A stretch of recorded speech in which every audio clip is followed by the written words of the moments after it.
Show is about to begin. Oh my God. Hi, guys. All right. So are you drinking the SporTea? So let's talk about that for a second. Oh, no, why? So this woman drops off a package.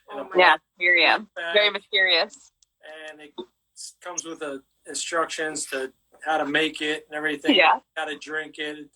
Kind of like Mission Impossible. So whatever I say here today, I don't know. Look at the box that he didn't see the box it comes out of. It looks like, it doesn't even look like a tea box. Okay, it's made from a Colorado herbist. Do with that information what you will. Do you like it? I didn't try it yet. Okay. Well, I guess we'll get your thing live. Okay. So give us a sentence. So we're talking about estimates today. Come on, Tony. Anthony is gracing us with his presence. He's so busy doing work that we're going to talk first. Here, I got you some SporTea. Thank you. Hello. Hi. Oh my God. How you doing? Gloves on. What is this? He's never tried this either. It's SporTea. Do you like it? It's not that. Is Okay. there sugar in it? No, he hates it. No, it tastes like sugar. Okay, so tell us a sentence about who you guys are. I know you're based out of Cedar Grove, New Jersey, and we're going to talk about estimates today because you guys charge for your estimates, but you do full scale, large renovations. So I think we had lunch and I think it was an interesting idea, and I've heard it from other large contractors, and I just wanted to chat about it today with you. Okay, cool. Well, first of all, we have to say happy birthday to that guy over there. So happy birthday. Thank you. Happy birthday. We hope you had a great day yesterday in quarantine. He had a decent day. Great day. Good. Coconut cake, cupcakes. I didn't do anything for his birthday, by the way. Just want to let you know that. Really? That's okay. We're planning for it, for when you guys can go out. Yeah. Exactly. Sure. Of course. Drinks later. Yes. Okay. So back to who we are. So, we are a residential remodeler located. We're actually in Verona. So we live in. I think we're in Cedar Grove. Well, we live in Cedar Grove, but our shop is in Verona, which is right on the border. So they're right next to each other. And we're a residential remodeler.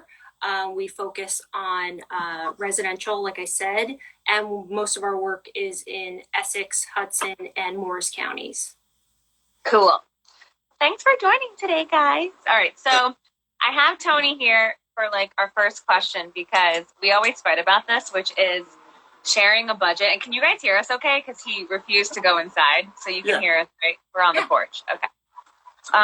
I know, but still. So sharing a budget. I come from it, and you guys come from it from a trade perspective. I think it's important to tell someone that you're about to work with, what your level of comfort is from a financial perspective. Mm-hmm. But Tony here comes from it from a different perspective and often feels as though the budget shouldn't be shared. So why don't you tell them, when you and I have this discussion, why you feel strongly about not sharing a budget? I think it depends on the type of job. Why? What does that mean? I think if you're going for a full-scale renovation, a whole home remodel, you're talking spending hundreds of thousands of dollars, Okay. You need to have some kind of budget discussion up front. And what does that budget discussion include for you? I think it needs to be a pretty solid range of what you're willing to spend. Mm-hmm. But I think if you're talking about a bathroom renovation or things that are very specific to rooms in the house or specific remodels, then I don't think you need to be upfront with the budget. I think you should have realistic expectations about high end, about high end, low end. What do you want to do with the bathroom generally? Right? And the high end fixtures, high end finishes, tile, things like that, right? Yeah. But I think in terms of pure skilled labor and things like that, I think that should be, people should give their fair opinion of what they are valuing their services as. And your budget shouldn't have an influence. Yeah, so Anthony always feels like if you were to tell your budget, for a bathroom reno, say, you have 30 grand to spend, but you really only want to spend 15. If you're telling someone you've got 30, well, they're just going to propose something at that $30,000 range, and then you get into an uncomfortable situation. But I don't know. What say you guys on the whole sharing your budget issue? Well, I think it's integral. I don't think the size of the project impacts that. I think it's a good starting off point, because if someone is going to say, "Well, I want to invest $10,000 into this master bathroom," it's like, okay, so we're not the contractor for you.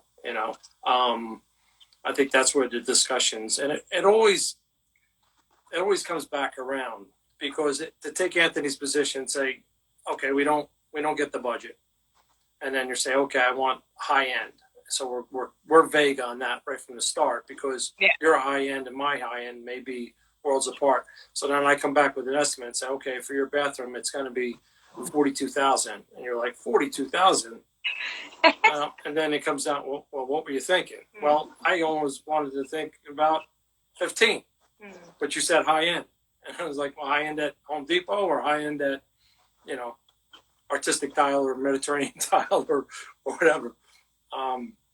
So is there a low end at Artistic Tile? I don't think that there is. So yeah, and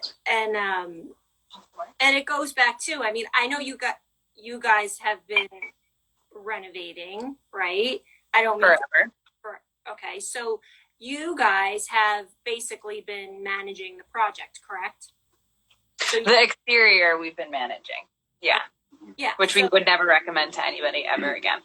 Right, and that's a completely different animal. I mean, and so when you are seeking out the trades and managing it and building the budget that way, it is a completely different animal. You are not seeking someone to do that for you. Yeah. So we like to get into, well, what we've done in the past, I guess you could say, is like a time and materials contract, where we have asked someone to just give us a labor price for some of the things that we're doing. And we were GCing it, I guess you could say, whereas we weren't paying like a full contractor to do everything. And then we would pay for all the finished material that they would tell us we needed, basically. So is that something that you guys also will consider and do, or do you only do like full service type GC work where you are the general contractor? Yeah, we only will do the full service as a general contractor. When you flip flop that way, it's misleading, it's confusing. It's not part of our business model to operate that way. So we just focus on managing the full scope. Yeah, that way. So you have more control, and you know the timeline and what you've budgeted for start date, completion date, and you control those factors as much as possible. So that's another reason for that. So we decided not to work with a GC on the exterior. Why did we decide not to work with a GC? You kind of decided that. I'm sorry, I think we make decisions together. Thank you very much. You persuaded me. I think we thought we would save maybe like $30,000, but in the scheme of things, we probably ended up spending, well, I don't know. What would you say? I mean, we probably saved a little bit, but we had a lot of headaches and a lot of redos. Things that were done incorrectly just because we didn't have the time to be here to manage things. So we've had a lot of surprises coming back to layouts that we thought were supposed to be done one way and they're done completely a different way. And we've had to work around those because things like concrete, right? Like, can't really go back unless you want to spend a lot of extra money. So Austin's face looks painful. Yeah. No, I think it leads us right into, I mean, I don't want to take over the show, but I think it just leads into the next probably question about why competitive bids as opposed to paying for a bid. Well, and also the relationships that a builder remodeler has with the stakeholders that are a piece of the project, that granted you're in the business now and so you have certain relationships, so you had that, but like you said, there are still pieces of the project that really you are now forced to be involved in that. Now you're second guessing, well, really, should I be having these conversations with these contractors when you are working with someone who's solely responsible for doing that? You are solely the homeowner and the client at that point. So it's a completely different choice and animal, like you said. How much are you willing to put towards that? Yeah. So tell me about like your process when you get a call from a homeowner that's doing a big remodel.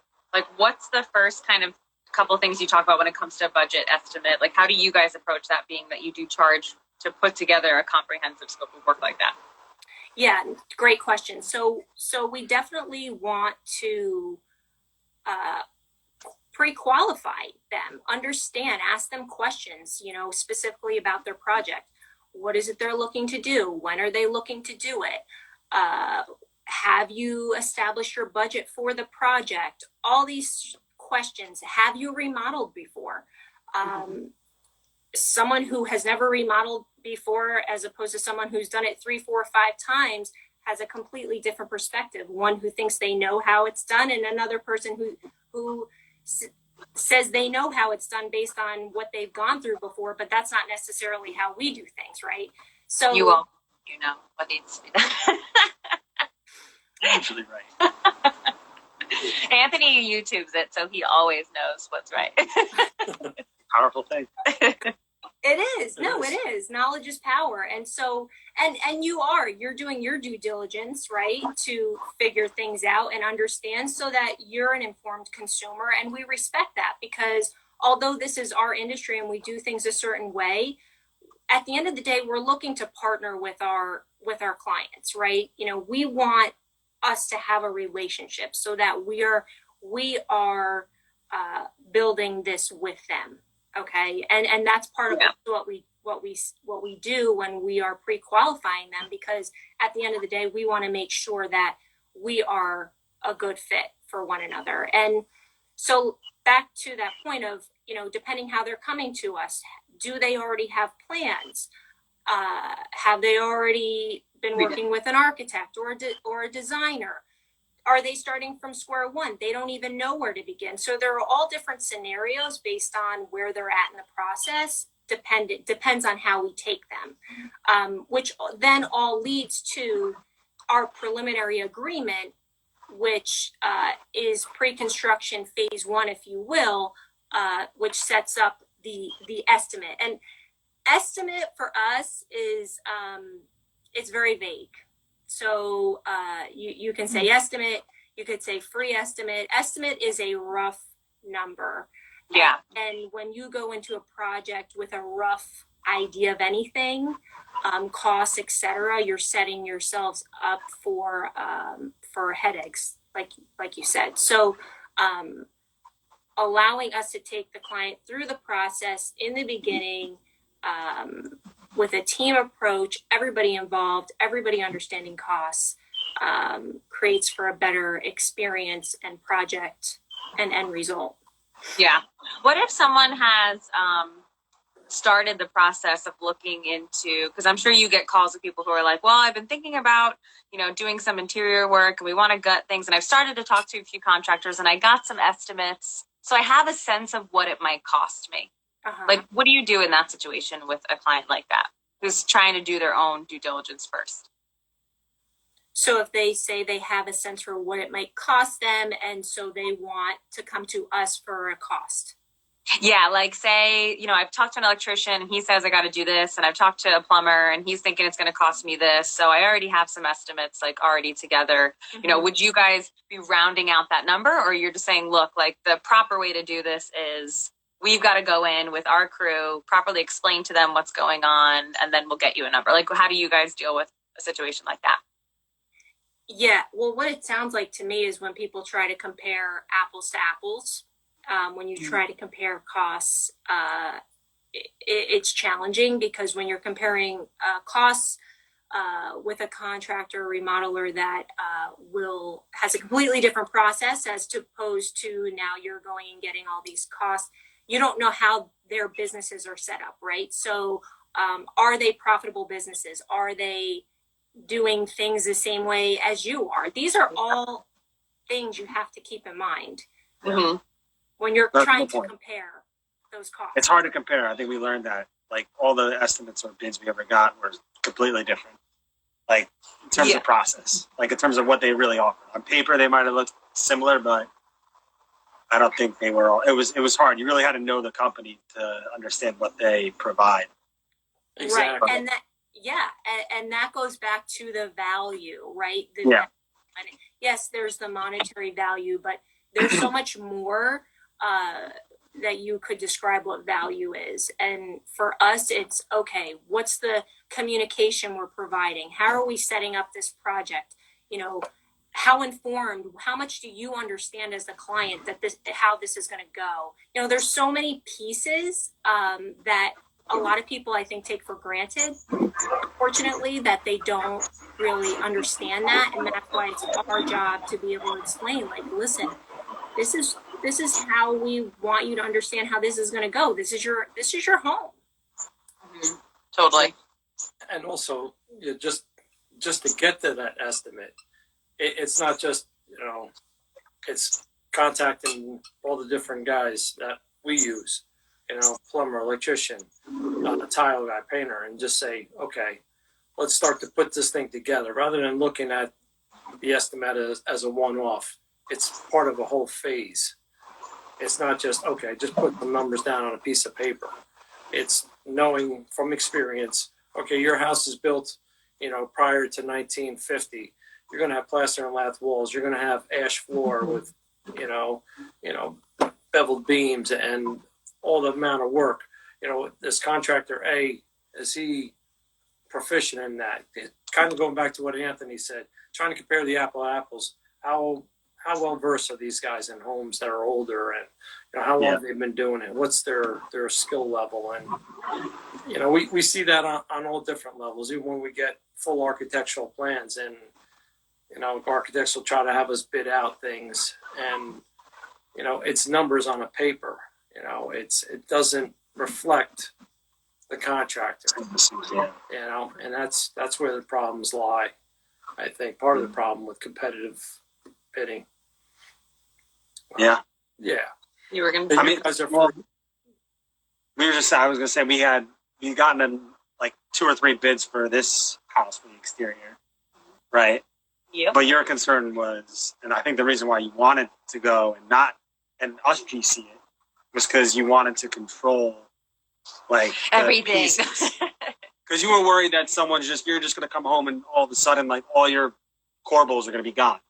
Right, or your Yankee gutters and your decorative trim is going to be replaced by just a regular box gutter on the side, or whatever, Yeah. Well, to be fair though, like this exterior project was only supposed to be opening up of a porch, so that was like the extent when we were considering GCing it ourselves. We were like, how hard could it be? You're just taking down a wall and adding in some columns, and it wasn't supposed to be ripping apart our entire house on the outside. I think my point was like from the estimates we got, we didn't see that anybody understood our vision and what we wanted it to be, right? Because they were just so simplistic.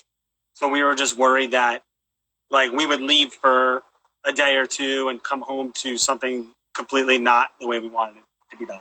Yeah, well, Austin said it like, do the contractors understand the type of work or the type of house you're working on? Right. And we are old home lovers, so it's really important for us that like the architectural details behind what we're applying finished materials to are going to take like the type of detail that we wanted. And the framer that we worked with really only worked on like modern multi-unit homes, so he was like framing out everything like we were doing a deck instead of balusters and railings and things like that. And luckily Anthony has like a pretty good knowledge of what we were like trying to accomplish, and he was able to be like, whoa, you're actually framing this wrong. And me, I was just like, as long as it looks fine when we're done with it, it'll be okay. But we had no idea like what he was building, that it wasn't going to reflect our final view. So that was like a whole nightmare. But I think to our discredit, we did not have, not our discredit, to our fault, we did not have architectural plans. Mm-hmm. So architectural drawings, I think, are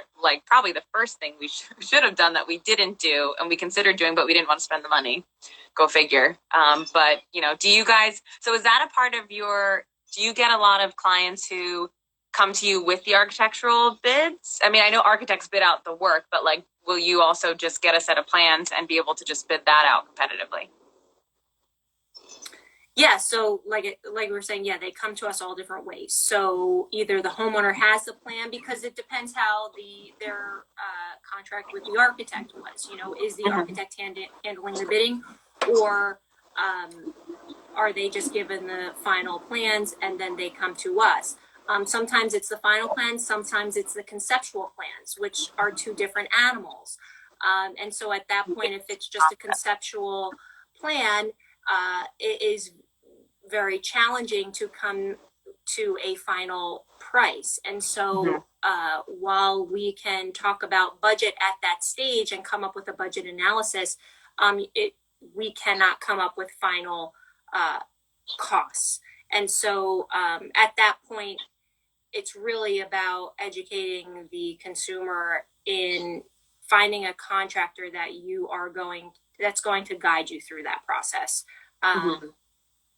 But yeah, coming up with final numbers on a conceptual plan is extremely impossible.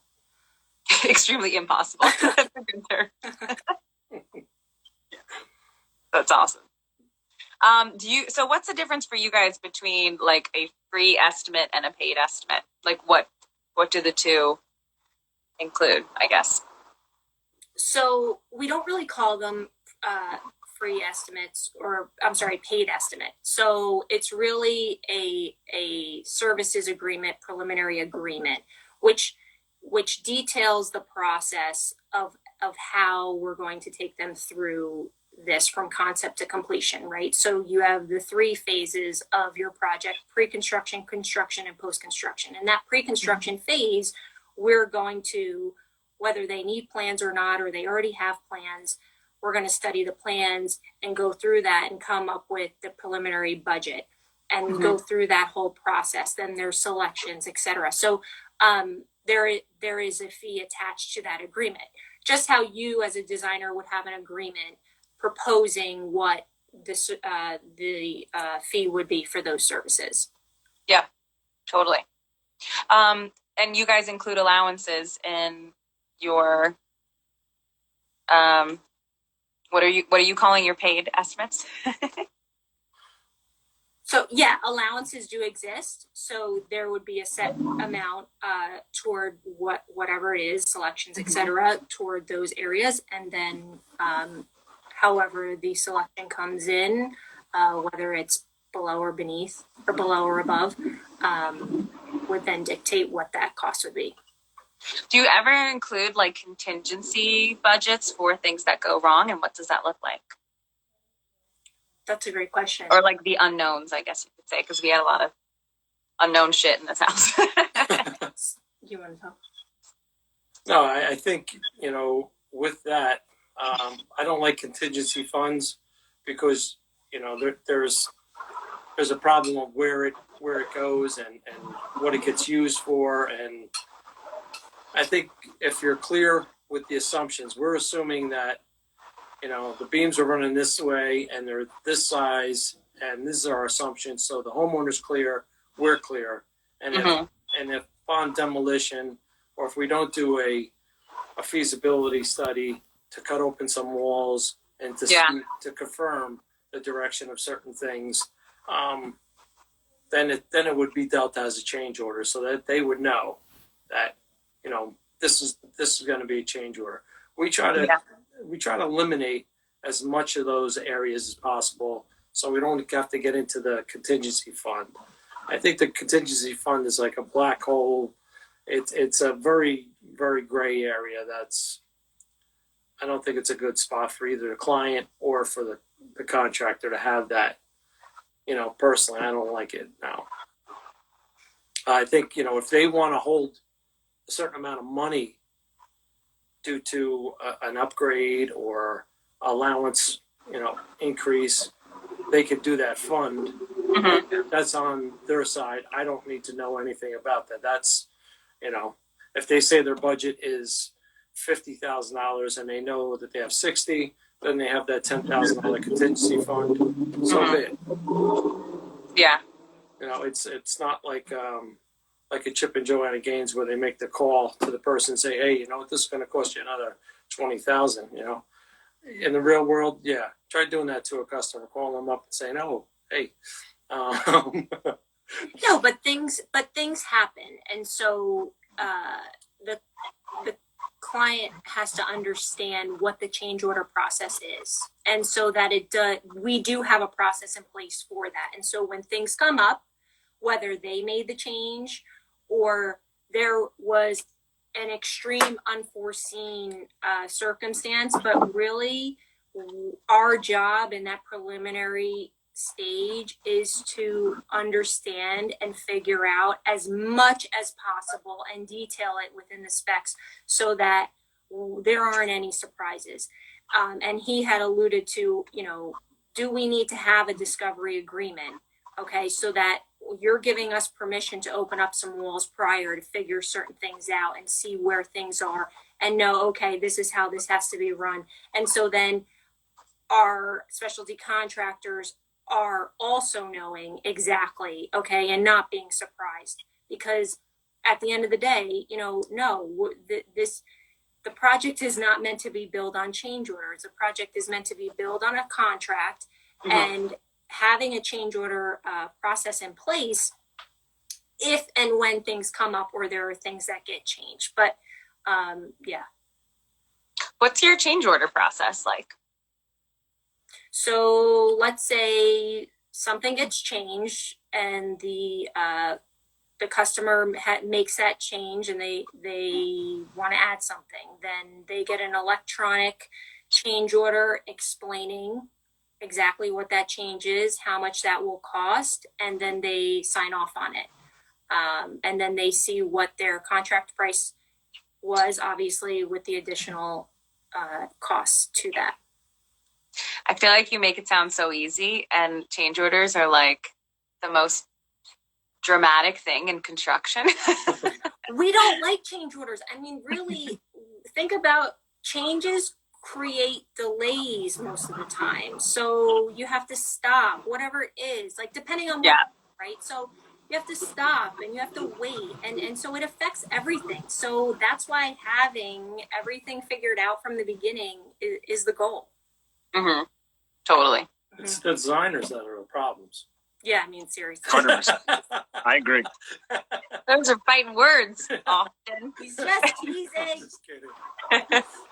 I can totally be a problem. I mean, I wouldn't even, but I will say I can be a problem when I'm not involved early. And that's not a shameless plug for like hiring a designer early, but like when you can get a designer, a contractor, and an architect in a room first, and like then everybody talks to each other, then there's no change orders because we're on the same page. But when I'm thrown into like a kitchen reno and someone's like, how would you design my dream kitchen? And I'm like, not like this. Well, then there's going to be some change orders. Well, and that brings up another point, and it's about having that team. Everybody, all the stakeholders are together collaborating from the beginning. Okay, so designer, architect, contractor, all the trades, everybody is on the same page and working toward the same project goals. So because it's all about communication. When people are coming in at different points and not understanding the full scope and there's no schedule, then it's a complete nightmare. So yes. Yeah. So you guys use co-construct, correct? Mm-hmm. Okay. Yes. So are you using co-construct to, and I haven't used the program before, but when we were at KBIS, there was like all these crazy technology companies that were talking about like project management and construction and all of that good stuff. And I think now that everyone's going through this like coronavirus craziness, that those systems, I feel like, have been calling me in particular and being like, hey, how are you managing your teams offline? And look at this, this program. But you guys seem to really love it. So are you estimating in that program too? Like, is that your full workflow in the system? Yes.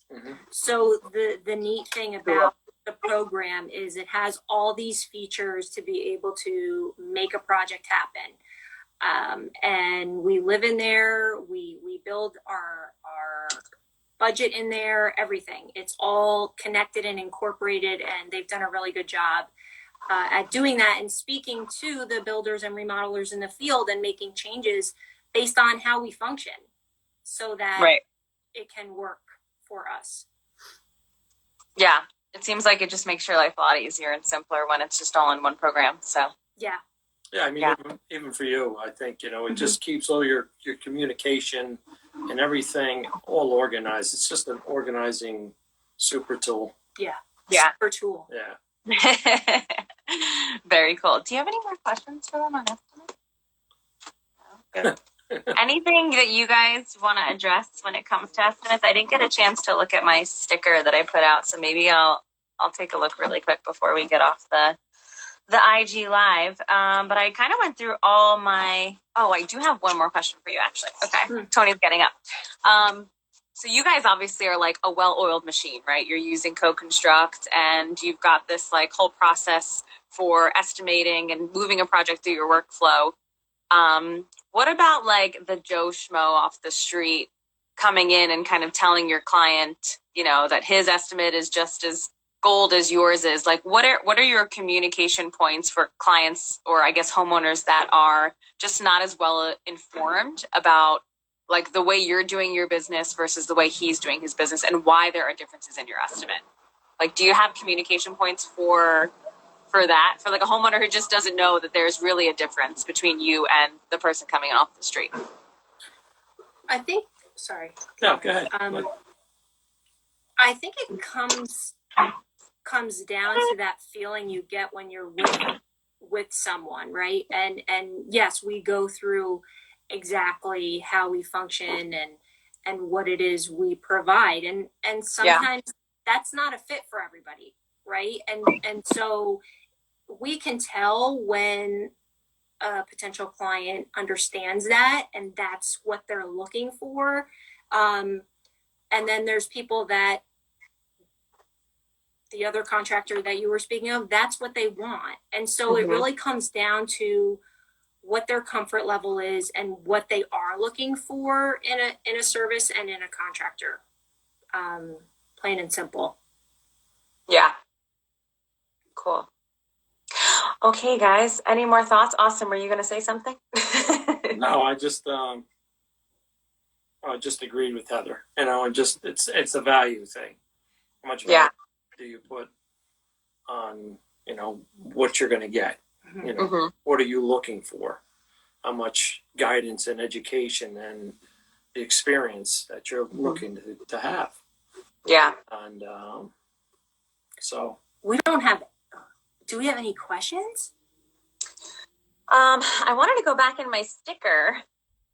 I did have, well, it wasn't really a question. It was more of a statement of, so my friend Kat has done some renovations, but her father is a contractor. So she has often stated that many of the line items that come through on an estimate from, the contractors that she's worked with in the past, she's worked with her father. So obviously she gets like, I don't want to say special treatment, but she doesn't get the retail off the street pricing.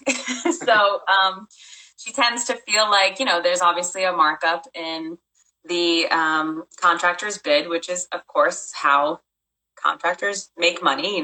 Everybody's got to make money. So, there's markup on product, there's markup on labor. But, it wasn't really a question so much as a comment on like the craziness of the cost that come through in, some contractors' estimates. Because I have been in a situation where Anthony and I will get a labor estimate on something that's, $20,000, $30,000 more than somebody else. Or sometimes it's $100,000 more for the same job. And, they'll send over a detailed contract, but at the end of the day, like to your point, it's hard to compare apples to apples when you've got those types of bids coming over and when you see that level of difference in cost. So, I think it's just her as a homeowner venting her frustrations with her experiences, I guess, with the Joe Schmoes off the street.